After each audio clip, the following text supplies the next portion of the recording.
Hi, I'm Gemma Atkinson. And I'm Claire Sanderson, the Editor-in-Chief of Women's Health UK. And we have just had a lovely chat on Just As Well with Dr Megan Rossi. She was brilliant, wasn't she? I thoroughly enjoyed it because I learned so much. And I think I'm quite clued up. You know, being the Editor-in-Chief of Women's Health, know your stuff. Yeah, I'm lucky enough to read features that my brilliant team have put together on the daily, and I learn something every day. And I've actually known Megan for years, and I have a long existing professional relationship with her, but I found today's chat fascinating, which just goes to show how quickly the research in gut health is evolving, because she said things today that I hadn't heard her say before in other features I've read with her or podcasts she's been on. And she took us through the life stages of how important your gut health is from conceiving for your baby to when your child's born, toddlers, teenagers, peris, post-perimenopause, everything. The full spectrum. So she gives you tips and advice on how to manage each stage. Little hacks to get your kids eating the super six, as she called them, which are the 6 food groups, which are great for your gut. She was very realistic, very relatable, I thought. And I love the fact that she was very much anti an all-one approach. Like she told us, didn't she? It's daily changes, daily small changes in the long term, as opposed to just going all in, because it's not realistic to go all in with stuff, is it? Yeah, and she said if you do go all in, you're more likely to stop. Or if you try and deprive yourself of anything that is bad for your gut, you'll end up wanting to like it more. I especially love what she had to say about the teenage microbiome. I'm there at the moment with my teenager at home, and all the hormone fluctuations and the testosterone surges causing my lovely blonde beautiful boy 1 minute to be a cherub, and the next minute to be goes wild. like a raving banshee in the house. And I hadn't realised how important the microbiome is at that age. And she certainly gave some tips that I'm going to take away into our house. But she talked about the microbiome in perimenopause, and we're both in our 40s. I'm firmly in the perimenopause. I'm older than you. I'm 47. You're 40. But you think you're heading that way as well. A little of the things she said, I thought, oh, I've had that. And, you know, I've occasionally I go through them. Yeah. But she does put you at ease, though. It's all natural. It's normal. Yes. You know? It's all normal. And the changes that she suggested are very easy to do. Easy. Simple advice that we could go home now and find them in our own fridge, or quickly pop to the supermarket and buy. We won't tell you what her top tip product is that she keeps in her own fridge. Oh, but it's going to be a good one and easily accessible. Easily accessible, available in all supermarkets. And she says that is the one product she keeps in her fridge. And if, like myself and Claire, you were wondering the difference between probiotic and prebiotic, Megan goes into that as well. So turn this one up. You will absolutely love it. This is Just As Well with Megan Rossi. So our guest today is a leading expert in gut health, specialising in nutrition and gut microbiome. She's a registered dietitian with a PhD in gut health, and also happens to be a Sunday Times best-selling author. Rightly so, indeed. With a following of over 500,000 online, she's also the founder of Bio and Me and Smart Strange, which we're going to delve into today because I need to know more about this.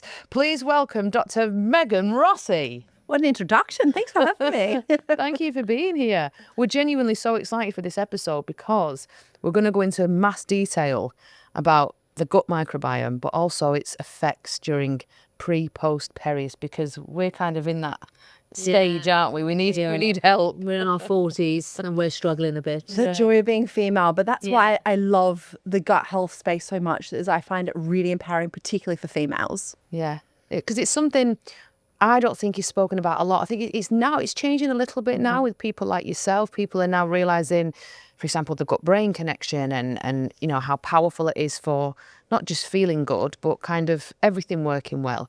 How did your journey into gut health begin? What made you so excited about it all? Look, I wasn't excited. So I hated the gut, right? So my grandma, who was like my best friend, she had a really big part in my upbringing because we lost my sister when I was young. My mom was a single mom. So I was really, like, my grandma was my thing, right? Yeah. And then the gut took her. So, you know, it put her through chemo surgery. So she died of bowel cancer. So I really hated it. And then I graduated as a dietitian. So I was working in the hospital setting a situation with all different types of conditions, whether they had kidney disease, heart disease, different cancers. But I was also really fortunate to be the nutritionist for the Australian Olympic synchronized swimming team. So two very different populations, very sick, elite athletes, both coming to me complaining of the gut. And it brought back all those emotions. I was like, what is going on? I hate this organ. Anyway, and then I thought, you know what? 2010, there wasn't a whole lot of gut health research at that stage. So I thought, I'm going to do a PhD to help, try to elevate this space. And it was really that PhD that got me going, wow, I'm so sorry, gut, for all of the horrible things I said. You're just misunderstood. And I knew at that stage that I could help people improve their lives in very real and often surprising ways by tapping into this whole new landmark scientific discovery that is our gut microbiome. Was it quite unusual to be studying the gut at that time? Yeah, it was very new. And that's why I was like, there's such a lack of research in this space. I had so many questions. So yeah, in my early 20s, dealing with poo samples in the lab was kind of not the most glamorous, but it was just incredibly rewarding. And, I wouldn't change it for the world. So, Megan, you and I go way back, actually, don't we? So we first met years ago, not long after I joined Women's Health, which was 8.5 years ago. So were you quite fresh to London at that time? I was, yeah. I've been here for a decade now, so it must have been the first year or so, yeah. So you must have been a newbie, yeah, so a year and a half. Is there much difference between the state of health, in your opinion, in the UK to Australia? I have this perception of all Australians living on the beach in their bikinis, being super healthy. Yes. Barefoot, juices, sun. Yeah, that's how I envision it. There are pockets of that, right? Yeah. I mean, certainly every time I go back, it seems to regress like the rest of the world, right? But I do remember when I moved over to the UK, just being really shocked by a food industry here, walking into a local supermarket and just seeing all of these ultra processed sandwiches, which you don't get in Australia, right? It's kind of like you make most things from scratch. Now things are changing in Australia as well, but at that point I was like, wow, this is different. So yeah, I mean, it was perfect timing, obviously, because I moved over to work as a research fellow at King's to do nutrition research and gut health. And I was like, well, actually, we've got a lot of candidates who need support with their gut microbiome. So. And what is it about the gut that makes it, like you were saying, you apologised to your gut saying, I had no idea what an important organ you were. What is it that makes it so important for people? Yeah, look, I mean, if I had to boil it down, it comes back to three things, right? An obvious one is digestion. So if you think of your gut, it is this 9-metre long tube that delivers 9 food from... meters? Yeah. Oh my goodness. Yeah. But does it start here? Yeah. So Delivers food from entry all the way to exit. So you think of it like this hollow tube. So the obvious one is digestion. If you don't have good gut lining, no matter how healthy the food you put into your body is, you just go out the back end. It won't get absorbed to kind of feed, your skin, your hair, your brain, all of that sort of stuff. So that's the obvious one. The other thing is that 70% of our immune system lives along that 9 meters. So people with better gut health also have more resilient immune systems. Yeah. But it's this third one, and that's what I did my PhD in, and really what's brought the fame to this whole space. And that is a scientific word called our gut microbiome, which essentially is just the community of all these different microorganisms, like the bacteria and some fungi and even some viruses, which work together. And it's these guys that we completely underestimated. So it's quite humbling for the human ego, because we used to be like, oh yeah, we regulate hormones, we produce the vitamins, we dictate brain. But actually we're now discovering a lot of those functions is impacted by gut microbiome. So these organisms are dictating a lot of these areas. So if people were, say, I don't know, struggling with acne or feeling lethargic or bad breath or just, that all could be gut related. So it's a really interesting one. So our gut is literally linked to every single organ in our body. Wow. Now, in terms of the gut-skin connection, so we have billions of bacteria on our skin, and we know they talk to the trillions of bacteria in our gut. Yeah. But in certain conditions like acne, I would say it still is very much genetic and hormonal that we can't necessarily target via the gut. But other things like, as we'll talk about, going through perimenopause, those sorts of things, the hormone roller coaster, we know definitely targeting the gut microbiome can help. Mental health, things like eczema, so many other areas. But I guess that's why, I got more into science communication, is because it's a really exciting space, but ultimately it's quite sciencey. So there are areas where actually there's no research. So I'd be like, don't fixate on your gut health in this space, do X, Y, and Z. But actually, for a lot of other cases, it is game changing for how we manage a lot of conditions and prevent them as well. It's fascinating, isn't it? Yeah. So can you lay down the groundwork? But we're both mums. Well, and yourself, you've got 2 children, and it can be a real battle to get children to eat a diverse diet. It sounds like yours are quite good, actually, because Gorka does all the cooking. Yeah, my other half's Spanish, so they are yeah. like a Mediterranean palate. They love it. And, we always, I'm proud to say, actually, that it makes me sound like a really smug mum, but they've never had cereal in their life, my kids. Every day, Mine do. they start the day, they always have an omelette between them. They love an omelette, some cheese, some tomatoes. They love all that. But I am also cautious that, because I read, I don't know, you can confirm if it's true, that the gut microbiome will change through kids to teenagers to adults to perimenopause. So I'm cautious of making sure it always stays healthy for them so they don't get sick. Absolutely. It is constantly evolving and changing. There's key periods, like we think the first 1,000 days of a baby's life. So from conception up to kind of their second birthday is when the microbiome is really starting to embed and teach the immune system. And I think that's why we see a lot of research highlighting that if you really train your immune system via your gut microbes, so exposing them to kind of different microbes, people who grow up with pets or grow up on a farm like I did, that they seem to have more diverse microbes younger. They train their immune system to know what to react to and what not to react to. And that kind of sets them up for life. But of course, if you miss those first 1,000 days of life or something happens, don't freak out. There's many other interventions. But yeah, like you said, it sounds like your kids have, had a really great start. And then it's a case of, okay, well, what's the next stage? And obviously puberty, right, is the next kind of fundamental thing where hormones are raging. And actually that's when we first start to see differences between males and females. Yeah. Because you've got the estrogen and progesterone like soaring in women, and then the testosterone. And that actually is kind of bidirectional, right? So those hormones impact our gut microbes, like who's living there and how they're acting. But actually we know that our gut microbes also start to help regulate those hormones. And not to mention things like our mental health and our immune system during, puberty. There's a lot going on. So yeah, it's quite an interesting space. Yeah, so we're there in my house at the moment. My boy, he's a lunatic a lot of the time. He goes from being my lovely little Zach to an absolute raging monster quite quickly as well. It can flip like that. I know it's smelly, all those things going on.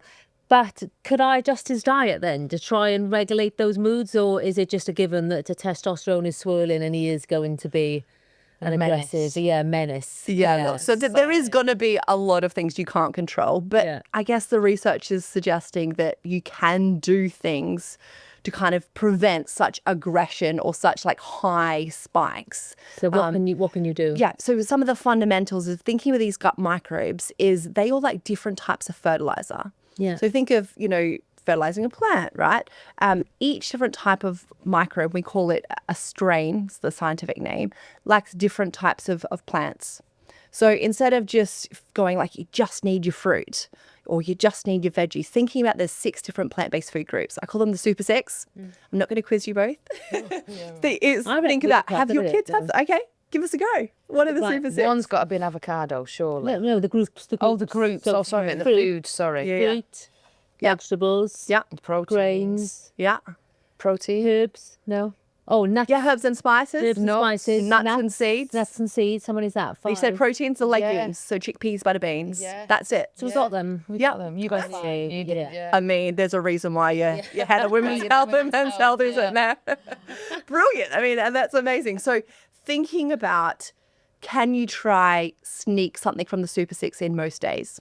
Yeah. Right? Yeah. And obviously there's this ideal diet that we all want our kids to eat. And then there's a reality because especially, going through puberty, they're going to want to have a lot of these ultra processed foods, school lunches. Let's not even go there, right? Like it's out of our control. Best school lunches are mine. She picked I get her the best school lunches on the menu. Yeah. And then she goes in on the day and says, I changed it to a cheese sandwich.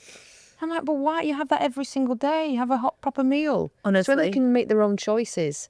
Yeah. You know, I'm sure when my kids are old enough to make their own breakfast, they will go for the cereal. Yeah. Yeah, it's really, I'm just about to go there with my eldest Archie, and I'm going to join the kind of the parent group to try change it. Yeah. But I'm kind of like, do I take in the food and then let him get bits? It's just really hard because I know, I've seen the research during these years where, you know, they're growing so much, things are changing, their mental health, they really need to feed their microbiome because we actually have really strong clinical evidence that feeding your microbiome the right food can have an impact on the mental health. And we look at the stats of mental health issues in our kids, it's wild. So it's just, it is a real, you probably tell, a really emotive area for me. And I'm like, I don't want him to be excluded because the weird kid. So there's that at play.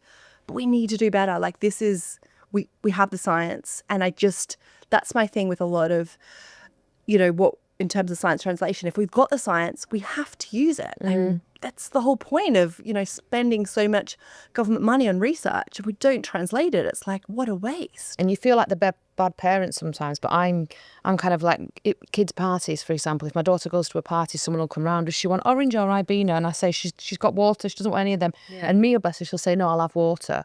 But I was never allowed fizzy drinks or anything growing up. And obviously at the time I was like, oh, Mum. But now I'm like, thank goodness, because that addiction to sugar or whatever it was, the teeth rotting I could have had, whatever, it wasn't there. But it is hard, especially if you're a single parent or if you're exhausted, you just think, oh, do whatever's easy. But then I'm thinking, no, you've got to stay, you've got to teach her resilience to know that she can't get her own way in life anyway. But it is mum guilt as well, that why should your kid be the only one who's not allowed Haribo for breakfast when on a weekend all the other kids are doing it? Yeah, it's really hard. And I think the way I'm going to position it is trying to sneak in or add in any extra plants. We need to see that as a win, right? So like if they want to have orange juice for breakfast, what I do at the moment is just blend a whole orange so they get all the fiber, and then I sneak in a little bit of frozen cauliflower, which actually blends really smoothly. So actually getting some extra veg. It's a bit creamy at best as well. Yeah, It's exactly. nice. So it's like thinking, how can you add it in so they don't feel deprived? And it's just kind of like switching it out. Now, of course, I'm lucky Archie's only 4. So there's going to be a point where, you know, maybe he doesn't love his microbes as much as he talks about them now. So there's all different phases, right? And you've got to approach it in different ways. But there is really good research highlighting that. So we don't just have the bacteria in that 9 meters. We've also got an oral microbiome, so bacteria in our mouth. And they also help dictate kind of our taste preferences as well as obviously our taste buds. So if you start to sneak more plants in, so if a parent's at a stage where the kids are like, I hate plants, you sneak them in, you know, can of mixed beans and bolognese and blend it up, or mushrooms, that actually their taste buds start to change and they become more plant loving. Okay. So you can start to manipulate kind of their food choices. Obviously then there's the society factors that come into it. But on a physiological level, you know, we are in control more than we think we are. Another vegetable, frozen vegetable, which is good to blend into smoothies that you can't actually taste, is courgette. Have you ever tried that? I have, yeah. It's a winner, isn't it? Yeah. You can't taste it. It just makes it thicker. You tried that? Yeah. I like the courgette cake, courgette and chocolate cake. I like that. And that's my excuse for having chocolate cake. Got a bit of courgette in it. Life's fine. It's got a veg in. I grate carrot into everything because they don't seem to notice when I've grated carrots. You can get away with grate it. the carrot in, and And that's the thing. It's finding like easy hacks. And I do the cauliflower because I don't have time to go and cook everything. So I just buy the like pre-cooked frozen cauliflower. Yeah. Right. So it's like little things. So it kind of helps with the mum guilt. But it also doesn't mean you have to like, you know, slave away in the kitchen and, you know, do all these things when there is a chance a kid will reject it. And then you'll be super upset about that. Frozen avocado is another one. Yeah, I love it. For in smoothies. You can buy that from any supermarket in a bag, chuck it in the freezer. It's a good one. Yeah. You've obviously got smart strains as well, which again, if people were struggling to actually physically eat the food, there's supplements, there's other things. Tell us about smart strains. Yeah, so I think this whole world of probiotics is really exciting, but the way we've currently been using them is very much outdated. So I did my PhD in probiotics. So that was one of the key interventions, was giving probiotics. So I've seen that each different type of bacteria, like I mentioned, the strain, that's what we call them, they actually do different things. So this concept that we should just take a daily probiotic for our general gut health, there's literally no science behind that. It's kind of just marketing hype. But we do know that actually there are specific types of bacteria that can do specific things. So the way I describe it in clinic is, if someone has iron deficiency, I wouldn't go and give you a vitamin D supplement and expect your iron deficiency to improve because they're different nutrients. The same goes with probiotics. They all actually do different things. So, for example, if you go on antibiotics, there's really good science to take a specific strain called LGG during your antibiotics to protect your gut. Whereas if you want to reduce risk of vaginal thrush reoccurrence, then taking the strains LA14 and LHNO1 with some lactoferrin actually can be really protective. And that's being shown in like these amazing placebo-controlled trials. Now, I know you look at me going, do I need to write those names down? That's crazy. But that's the whole point of smart strains, right? Because it's taking quite a complex science and putting them into a really easy kind of user-friendly, okay, this is what I need for my vaginal microbiome, or this is what I need when I'm on antibiotics. And the thing is, there's actually international guidelines from health authorities that literally detail these strains. It says, if you go on antibiotics, give your patients this LGG strain. These formulations never exist on the market. So I was talking about like the translation. It's just like wild that sometimes we've actually got robust science never makes it onto the market shelves, because what makes it on is often things that make money, which is this concept we should just have more random strains, even they've never been studied, and it's going to help with general gut health. You're lucky, I think, over here, if you're told to take a probiotic with your antibiotic. A lot of the time, it's not even mentioned in the same sentence. And again, you mentioned the vaginal microbiome. I remember growing up, bath bombs and stuff used to really irritate me. And it's only now as an adult I think, that's why. You think you're doing it a favour putting all this pink foamy liquid around it. Oh, I'm going to smell lovely. No, you're just going to ruin the pH. It's bizarre what's sold to you in marketing. And I guess that's another really exciting space, I think, for women's health, right? Because thrush, 75% of women will experience thrush at some stage in their life, right? So common, right? And we know that antifungals really helpful in the short term. Relapse rates are huge. And there's kind of nothing else other, like you say, kind of unfragrant soap and, non-synthetic knickers and stuff. So when I saw these like placebo-controlled trials, which is when they give people a fake intervention, a real intervention, and it showed that result of reducing relapse by like threefold compared to placebo, I was like, this is amazing. But back to your point about general gut health, I wouldn't recommend a probiotic. All right, I really wouldn't, because there just is no science behind that.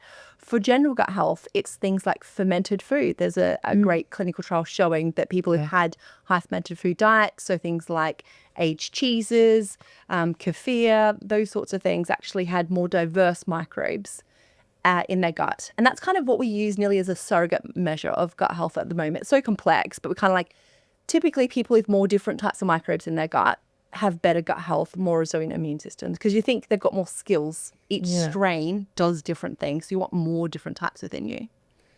So you mentioned that teens is when the microbiome evolves. What's the next life stage when things start to change up again? Yeah, so things like pregnancy, if you do want to have kids, another hormonal roller coaster happens. So things like, the progesterone really starts to change things like our gut movement. And therefore, a lot of women will experience things like constipation, and obviously that will then change the types of microbes they've got.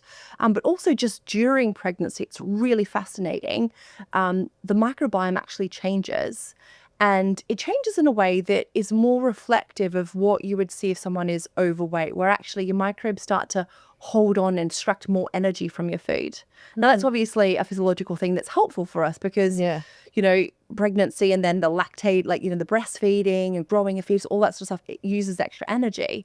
But that's, one of the things we see with the microbiome is it's quite smart. So where we need certain nutrients, it really can help, increase the absorption of that. That you said constipation, that first post-pregnancy poo, no one warns you about that, do they? I felt like I was birthing another child. From literally, it takes awful. Takes a few days to stack up the courage, doesn't it? And also like just things that happen along the way, like antibiotic use is huge in pregnancy, particularly if you have a C-section. And the painkillers. And all of those sorts of things. And obviously they can be life-saving, are really needed, all that sort of stuff. But we need to appreciate is interrupting our microbiome. And I think there's certainly a case of where perhaps we've used certain medications like antibiotics too much. Yeah. And in cases where actually they might not be needed. And, there's some really interesting research looking at, kids back to, the kids, but also mums, during pregnancy and how often she has antibiotics and whether that impacts her breast milk and those sorts of things. So I think, there's a lot of factors that are starting to impact our microbiome, from day dot. Well, is there not an element of your diet goes a bit out of the window when you're pregnant? So when I think back, I was literally drinking custard. I would go to the canteen at the magazine brand I worked at the time, and I'd go up to the dessert counter and just ask for a cup of custard, and I go, I'm pregnant. And then by the yes, we can see that you're pregnant. And it's like, it's just like, Just give it me. yeah, just I want to drink custard. Or I was just having like bowls of chips. And I remember I was obsessed with lemon and lime squash, literally to the point the minute I gave birth, I threw it all out. I literally couldn't look at it again. Funny, it just goes, the craving Yeah. once they're out. But my normally quite balanced diet, and which normally includes a lot of salad, was not a factor when I was pregnant. So that must cause chaos with your microbiome. Yeah, 100%. Especially, that first trimester where you've got that HCG hormone, which really, the pregnancy hormone, which really, increases the nausea. It actually starts to change like parts of your brain, which kind of triggers nausea. Yeah. That, I know so much about food, nutrition, microbiome, and 100%, I could not face certain healthy foods that I would eat every single day. It is so powerful. So you're right. That definitely is changing your microbiome and having that impact. And, being pregnant and going through that, I don't want to put any more pressure on mums, right? It's a bloody hard thing to do. Yeah. But what I would say is I want to empower you with the science. So at least when you're able to, that it is worth trying to really up your nutrition. So particularly from the second trimester, thankfully, because I feel like the first trimester with those hormones is a lot. But actually your bub's taste preferences start to develop. Yeah. So they've done some cool studies where they've fed, obviously, the mum, from second trimester and certain foods like garlic, and other mums haven't had it. And babies which were exposed to that in utero actually are more garlic loving. So when they're out in the world, right? So actually, if you can, I know it's hard, but pre-prep egg frittata and have it cold. The smells often is one that really triggers nausea. Yeah. Or get someone in your family to add extra or do some cooking for you, and then having things cold. All that we talk about the smoothies. You can't eat the veggies, blend them in there. Yeah. Because it will, from the science, probably impact how easy it is to go through the weaning process with kids and get their taste buds established. And for anyone listening who maybe has just had a big course of antibiotics, or who's pregnant, or who's just eating and drinking rubbish and now thinking, oh my gosh, I need to make changes. How quick is it because you can heal your gut microbiome, can't you? How quick is it to do that, and how easy is it? Yeah, absolutely. So it actually can be quite a fast thing in terms of, we know that our microbes start to change after 3 days. Oh, wow. Of what we eat. But of course, they'll start to change. But if you then go back, so if you binge, for a week and then you have a really good week and that sort of thing, then overall they're in a bad place, right? So you need to start making changes that are, for life, consistent, if you can. Yeah. I know it's really hard. So I want people to be really excited by the space, but not be it's a sprint, because when it's actually a marathon.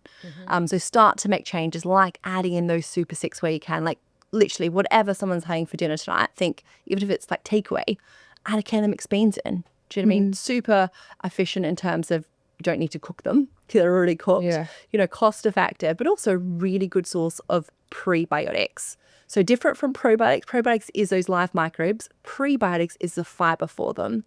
The specific one's called galacto-oligosaccharide, for those who love some science, but really nourishes those microbes. They produce all these amazing anti-inflammatory chemicals, and that also can help regulate your appetite. So garlic is a prebiotic. I know that. Onion is a prebiotic. Yeah. I know that. We've got your coffee, didn't we? No. That's a fermented food, yeah. coffee. So what are some other prebiotics that we might just have in our cupboards at home? Yeah, so all of your legume families, Right. a really good source. Things like your leeks, cauliflower, even wheat has got fructans, a type of prebiotic in it. Yeah. So again, instead of fixating of like, I have to just have my prebiotics, because prebiotics is one great thing, but there's also these things called polyphenols. Yeah. Again, not to get too sciencey, scientists love P words, right? Yeah. Probiotics, prebiotics, Polyphenols. postbiotics, all of these words, polyphenols, but essentially it's just plant chemicals, which all comes back to that concept of the super six, because each different category of those plant groups actually is providing your body with different types of prebiotics, different types of polyphenols. So that kind of concept of diversity there will then help you get that nourishment.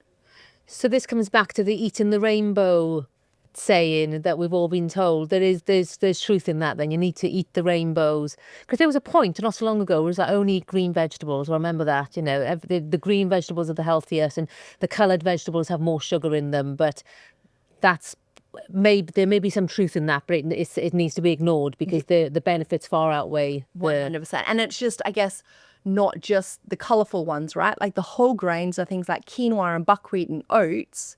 You wouldn't think them in a rainbow, but actually they're providing your microbiome with different types of prebiotics and fibers.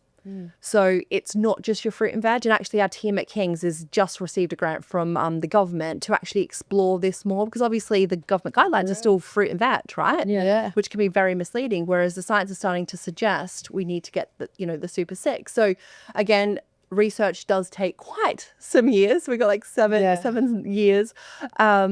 But the concept will be to see, like, to really prove, so randomize people to either a really high diverse diet or those who just get your fruit and veg sort of thing, and see how important it is to have your legumes, to have your nuts and seeds, again, providing those different types of polyphenols and fertilizers for our microbiome.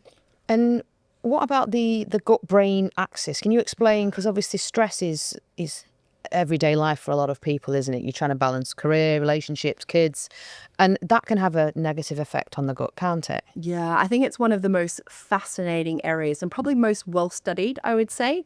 So essentially there is this two-way communication that occurs between our gut and our brain, right? People, have heard things of like the second brain.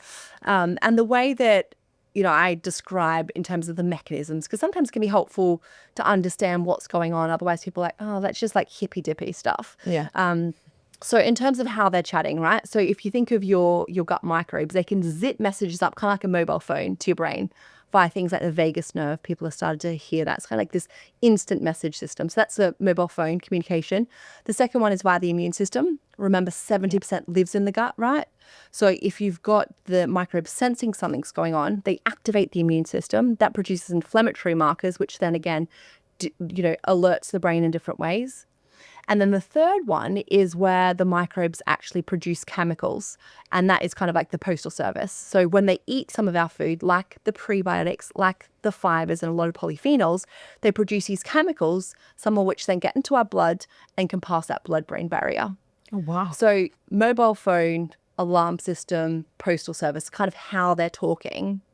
And it's game changing, particularly, for me as a dietitian nutritionist. I was always told at university back nearly 20 years ago that food had a role for mental health, right? But we've got to be really careful, maybe not that much, more medications. And there was this amazing landmark study called the SMILES trial. And there's been subsequent studies kind of reconfirming this is a legit thing. But they put half of the people with moderate severe depression on a gut boosting diet, kind of like the super six, very Mediterranean, extra virgin olive oil, fermented dairy. And the other half got a befriending type of counselling. And they followed them for 12 weeks. And those in the gut boosting diet group had a significant improvement in their depression scores in, I think, just over 30% that would have classified them as no longer clinically depressed. In the control group, the counselling group, that was only 8%. And it was just such a really it's a big wow moment, right? Now, of course, it's important to disclose everyone stayed on the antidepressant medication. So if anyone's watching this, never, ever go cold turkey and be like, I'm just going to switch it out for a diet and I'm all good, right? But it certainly does kind of empower people that as an additional therapy, targeting their microbiome through diet can be really powerful for their mental health and maybe earlier stages before they go on medications. And certainly in my own clinic with support of the prescribing medic, we have gotten people who wanted to come off the antibiotics by focusing on the gut in a lot of people. So because the medication is affecting the gut as well. So it's kind of like a circle whereby it's helping them with the depression, but then it's destroying the gut. And then it's helping with depression. It's just, so it's kind of, if you can match the two, like you say, don't ever go cold turkey. Yeah. But if you can outbalance one with a good diet, it could help. Yeah, I would say always we need to be careful with like the medication, because not all medication has a negative impact on the gut. But you're right, certain medications were probably like might not be great. I wouldn't say all, and like some antidepressants, and people need to be on them, and I would say that they can still have brilliant gut health, right? Yeah. But like certain things like reflux medications, like PPIs, so many people young kids are on it because like reflux is really common. And we know that can potentially have a negative impact on their microbiome. So I'm always like, if that doesn't work for you as a treatment, because a lot of people get stuck on it, then you need to look, at other therapies. And we know diet and lifestyle can be really helpful for reflux. So yeah, absolutely. I'm always like, medication certainly has its place. Yeah. But if we can really use the science to target this new emerging area like the microbiome to help people, and therefore maybe they won't need it, so exciting. Or as an addition to their medication to kind of supplement it. Yeah. It's a win for everyone. Before we move on to the next life stage where the microbiome goes through a change, which I'm going to assume is going to be the perimenopause chaos years that I'm living through, and Gemma has suspicions that you're heading that way as well. You're a bit younger than me, aren't you? But I'm 41 this year. So I don't know if that's too young or not. I'm not sure. No, it's not too young. No, is it? No, I was definitely head first into it by that age. Really? Yeah. But So it's different for every, because they give you these set ages, don't they? Yeah. But it's just different for everyone. But before we move on to that, I think listeners would benefit from just a simple explanation of the difference between prebiotic and probiotic, because I've always found that a bit confusing. I know what a prebiotic is, but for me, probiotics are supplements. But are there other ways to get probiotics on board? And if you can just give us the layman's explanation of what each is. Yeah, absolutely. So the probiotics are these live microorganisms, so live bacteria, that when taken in an adequate amount, like high enough dose, can have therapeutic benefit. Right. So actually, probiotics are not fermented food. And I think that's a really important to distinguish that, right? Because, for example, if I make kefir at my house and you make kefir at your house, which is a fermented type of milk, they would contain different types of bacteria, different types of strains, right? So although they've been linked with health benefits in terms of having kefir on that, that diverse diet, that fermented food diet, actually, I couldn't say that your kefir will have the right strain of bacteria that will do X, Y, and Z. So that's why fermented food for general gut health is really great. Yeah. But when we want to use the therapeutic approach for probiotics, i.e., saying that we want to reduce your risk of cold and flu, then I would give you the specific proven strains LGG and BB12 together. Okay. Or, help baby with colic, it's BB12 strain of bacteria. So they are actually different things and have different purposes. But that's why, taking a probiotic with all random strains, trying to mimic a fermented food Might not even need it. Yeah, you don't need it. And it's like, why would you add these things in that, there's no science behind for a therapeutic kind of treatment, right? You need to get very specific when it comes to probiotics. Fermented foods have more different types, the better, right? And then you've got the prebiotics, which are literally like the fertilizers. So they feed those different types of microbes. And I very rarely would recommend someone take a prebiotic supplement, because if you're getting the Super 6 in, you're going to get enough different types of prebiotics. And if you've got a sensitive gut, having too many prebiotics can actually irritate things and trigger bloating and altered stools. So a lot of, I'm sure the listeners will have heard of a low FODMAP diet before. Yes. So it's a medical diet for managing irritable bowel syndrome, and our team at King's do a lot of research. And actually FODMAPs are mostly prebiotic. I've not heard of that diet. No. Yeah, so it can be really helpful, but it's a very short-term diet, and a lot of people get stuck on it.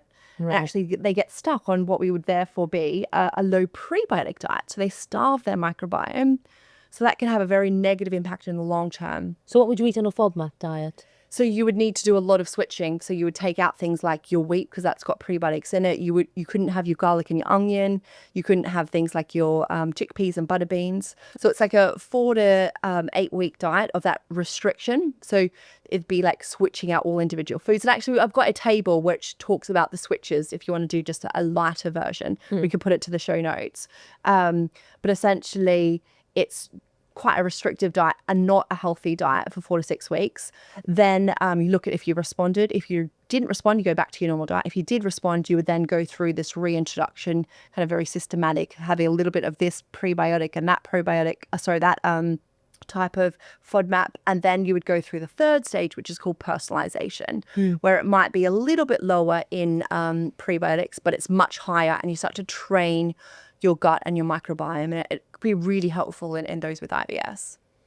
And now Perry's. Yes, so perimenopause. Let's say I'm 47 this week, actually, 47. I didn't know that. This week. Yeah. Oh, we need to do a birthday cake episode. Day over 30, do I? No. I don't. So 47 this week. I'm 41 in November. Yeah. So I've very much been in perimenopause for since I was about 40, which is why I don't think that you are too young. And I take HRT, and I think I manage the symptoms well. But what symptoms have you been getting? So initially I got the classics, the hot sweats and the brain fog.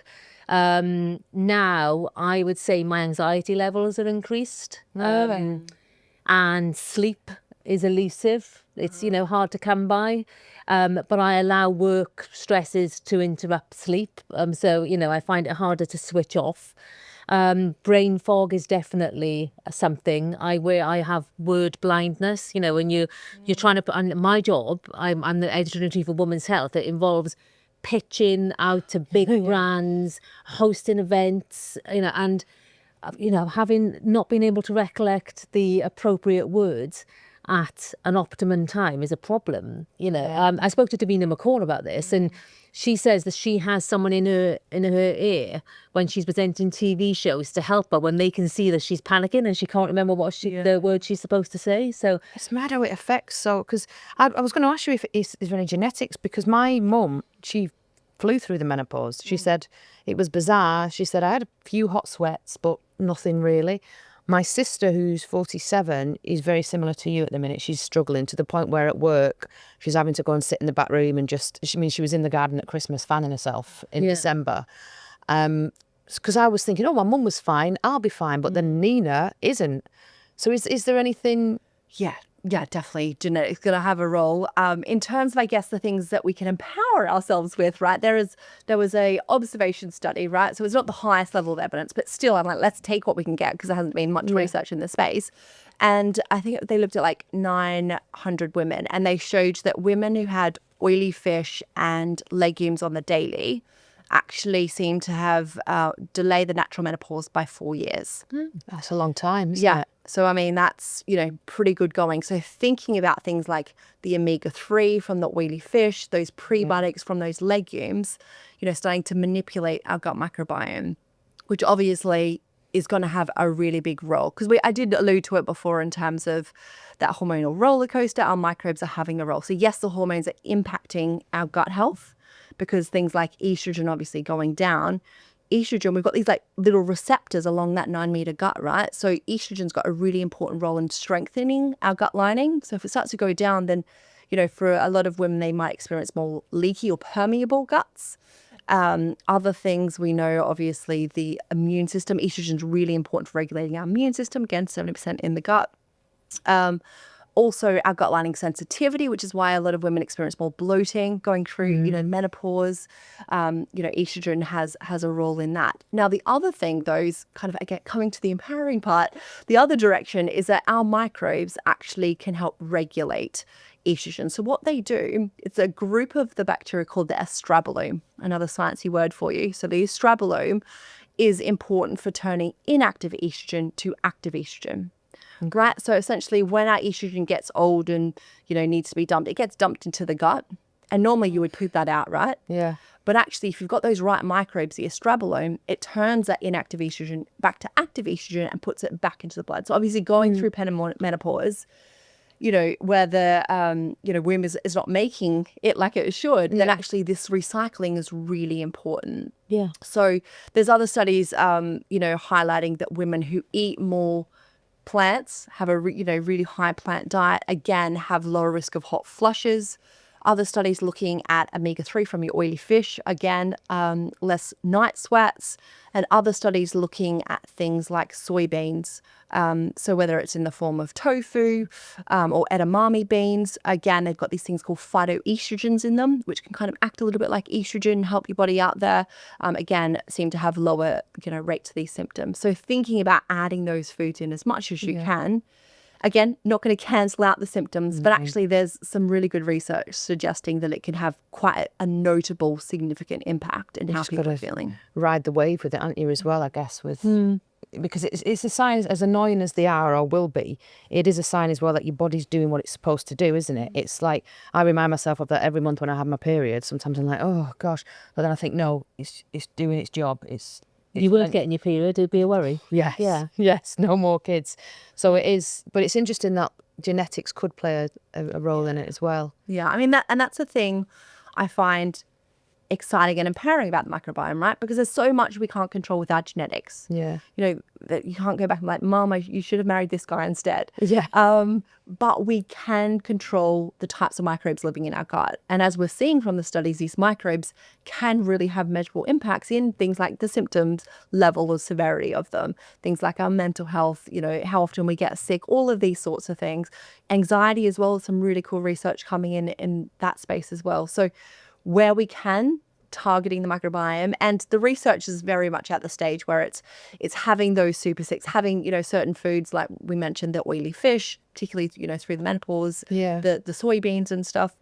But I think it will get to a place, it's still early, like in terms of the discovery, like we still don't know a lot of bacteria living in our gut, but I think we'll get to a place where we can then be even more targeted. Maybe there'll be more specifically targeted probiotics. Currently don't exist. We need to do the research, but I think it's such an exciting space. So we've gone through the perimenopause, we're over the hump, so we're in our early 50s, let's say, and we've had our final period, so we're in the menopause. How does our microbiome look then? Yeah, a lot less diverse. So remember we said that microbial diversity, different types, was a good thing, right? And it does, after the going through perimenopause, the menopause hits, it does take a dive because the microbes that are strobilome actually feast off some of that estrogen, right? So it kind of acts as a fertilizer in a way. Yeah. So our microbiome starts to resemble more like a male. And we think that might also explain, some risks, as we go through, such as high risk of, cardiovascular disease. Obviously, the estrogen's going to, play a role in that as well. But also things like weight gain and those sorts of things. So, yeah. Middle-aged spread. Yeah. That's what they call it, don't we? Yeah. You start just going wider and shorter. And what we've got to look forward to. But I mean, what I would say in terms of that stage, because a lot of people are like, well, when is it the end of my gut health? Like, when will I know that's really regressing? And if we look physiologically, so like just at what's happening inside your gut, it doesn't necessarily need to regress until you're kind of like in your 80s. Well, that's But of course, many of us, as we get more tired, we don't exercise as much. We know that exercise independent of your diet increases your microbial diversity.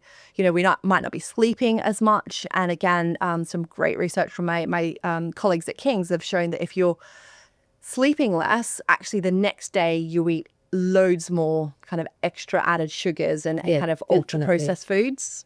You're just one of those things. So many things start to happen in our diet and lifestyle, which then start to really have a negative impact on the microbiome that didn't need to happen until we're 80, if you know what I mean. But that's so true, isn't it? I didn't sleep very well the night before last, and we arrived in the studio yesterday, and Gemma was going over to get a coffee, and I said, "Get me a chocolate croissant." Yeah, you did. And she came back with a chocolate croissant, and I ate it. And as I was eating it, I was thinking, "This is filthy, but I'm really enjoying it." But it's because I hadn't slept, and you're just so much more prone to eat rubbish, aren't you? What I would say when you go, you need to accept this is a real thing, and you can't override a lot of those hormones and that sleep deprivation. But if you're having the croissant, just say, look, I'm going to have it and enjoy it, but I'm also going to have, half an apple, or also going to have a few almonds. So that's kind of one of my food philosophies that I think can be helpful, because this whole like cutting these foods out for forever, is very unrealistic. And a lot of people, they've done studies that if you are really like can't have it, you want it more. You're going to binge, and then you'll gain more weight, or you'll, overdo it. But if you go from a headspace sort of like, okay, I'm going to have this as a treat, but at the same time, I want to eat something that's going to treat my microbiome. And mechanistically, we know that feeding the microbiome, helps regulating your appetite hormones like GLP-1 hormone, the target hormone for Ozempic. Actually, our microbes have a really important part in kind of stimulated production of that. So it's kind of, thinking, quite primitive of being like, I need to feed my microbes because they're my best friend when I'm going to eat. But actually mechanistically, there's loads of science to how that's going to help with your appetite regulation, feel more satisfied with maybe like half the croissant.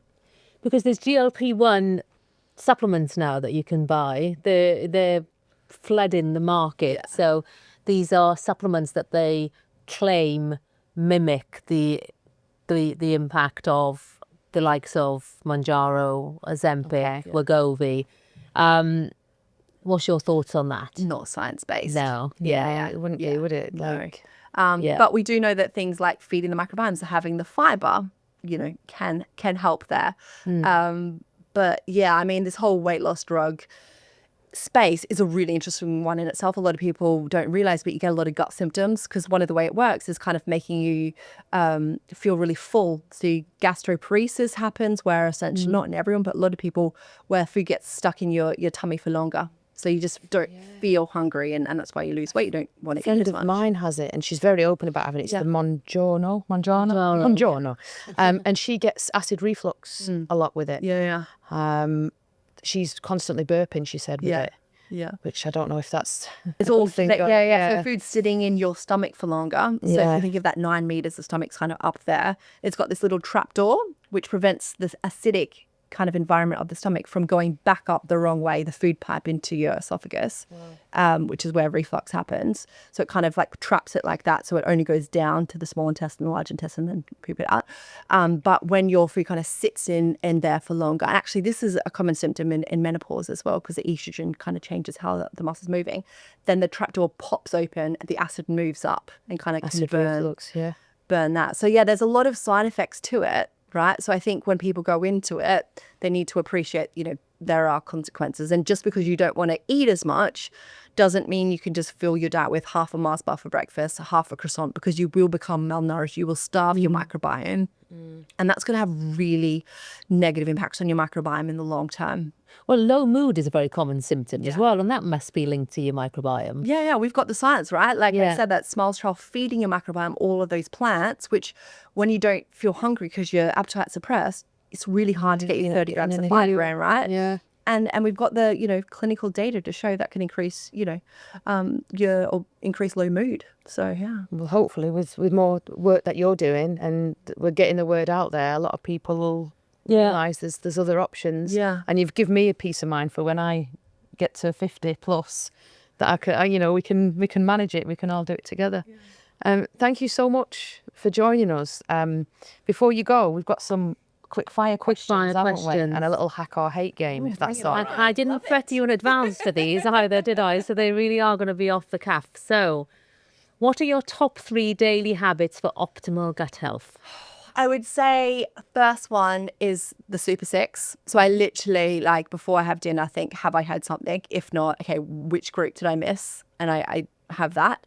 The second one is something I will be honest, I don't always stick to, but it's so important. And that is chewing my food at least 20 times. Yeah. And that's because we don't only start to physically break down the food, we have enzymes in our saliva which start to chemically break it down. So specifically, if you're susceptible to bloating or reflux, then you need to chew it to really enhance that absorption so you get malabsorption. And then the third one, it has to be de-stressing that gut-brain axis. So doing diaphragmatic breathing, belly breathing, can't underestimate it. I think I came from very yoga is hippy-dippy background of it's not scientific, but we actually have really impressive science showing that doing things like relaxing that gut brain, whether it's gut-directed yoga flow or whether it is that diaphragmatic breathing, can really help not just the gut, but also relax that brain. It's kind of bi-directional. What's the biggest mistake people make when trying to improve their gut health? I would say all or nothing approach, because if people go and listen to this, I'm having the Super 6 on steroids tonight, just throw everything in a bowl. what happens is they have so much fiber. Now, fiber is our gut microbe's favorite nutrient, hugely beneficial. But the thing about fiber is human cells can't digest it. So think of that 9 meters digestive tract. We actually eat fiber from plants and it goes through most of that digestive tract undigested, unlike things like our protein and our fats, which get from our gut into our blood higher up. Fiber can't, right? Because we don't have those enzymes. Microbes have the enzymes. So they break it down and they produce all these amazing anti-inflammatory chemicals. So it's amazing, but they also produce a bit of gas. So if you go from little fiber to loads of fiber, loads of plants all at once, you're going to get loads of bloating, tummy pain, altered poops and things like that. So it's a case of slow and steady, just like you would train your muscles at the gym, right? For an event, you would never go and just run a marathon. You go through a very rigorous small training changes process. daily, isn't it? The same goes with your gut. You need to start having, if you're sensitive to legumes a bit, make it a bit bloated, then start having 1 tablespoon every day. Second week, 2 tablespoons. And I know it sounds painful, but I've seen it in clinic all the time. It really does teach your gut. And then you're set up for life with a really, healthy microbiome with all these health benefits. I'm coming to your house for dinner. Ooh. I've invited myself. What are you going to cook me? I am such a lazy cook. I really am. So what I typically, if someone comes over, no prep, I usually just get one of those mixed stir fry bags. So all the different veg. I'd whack that in, extra virgin olive oil. There's a myth that you can't cook with it. If it's good quality, I always cook with extra virgin. I mean, I'm sure from, because your family husband. drink it. They have little shots of it in the morning, his mum and dad. So beneficial. Add some garlic in there. Then I'd add some salmon. So I love salmon. I'm definitely with those omega-3s, mental health benefits as well as the other things we spoke about. And then I'd add some mixed grains in there. And then I would treat you to some frozen berries with some kefir. And I'd just whip them. And takes 2 minutes. It turns into an ice cream. Oh, lovely. Have you done that? It's the easiest dessert. It sounds nice. Frozen berries, some kefir, and it just turns into this colourful ice cream with all different mixed berries. Lovely. That's what you get. Do you want to come still? Yes. Oh, and a can of mixed beans, obviously. We're there. That sounds lovely, doesn't it? And finally, what's the one thing we'll always find in your fridge? You'll always find kefir. Yeah, I'm a huge fan. And actually, when I go through weaning, my boys, after the 6 months, I give them kefir instead of milk. So it still obviously has the calcium and things like that in it. Now, I will say that if your kids aren't used to kefir and you haven't drunk it during pregnancy and those sorts of things, then you just start with small amounts because it has live microbes in it. But, I just went straight on because I, have it on the daily. So yes, kefir, my Bio Me kefir. Because Bio Me is your food range. It is my food, baby. Yeah. Essentially, again, just translating that science, into products that are accessible and easy.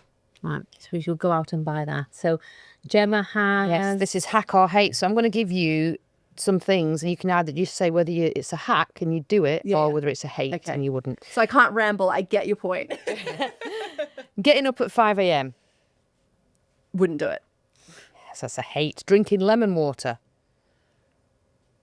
A hack if I'm a bit constipated. Daily meditation. Hack. Meal prepping every Sunday. Hack. No caffeine after 2 o'clock. Definitely hack. Always doing 10,000 steps. Hack. No screens an hour before bed. A hack, but I can't always commit. Everyone says that. Yeah, everyone said exactly the same. Cold showers. On the fence. Saunas are better, but there's a little bit of science around cold showers. Journaling. Hack. And lastly, matcha flavoured everything. Hate. Yeah. Matcha's nice, but not with everything, is it? No. And you have to add so much added sugar to get past the bitter taste. Yeah, it's a bit earthy, isn't it? Yeah. Oh, well, thank you so much for joining us on Just As Well. It's been amazing to meet you, and I'm going to go straight to Bio Me and get some kefir. Yes. And thank you. And good luck with everything. Keep going with it all, because we really do need more information about gut health, especially when it comes to children and teenagers. So, yeah, thank you very much. Thanks for having me, guys. I had a ball. Thank you.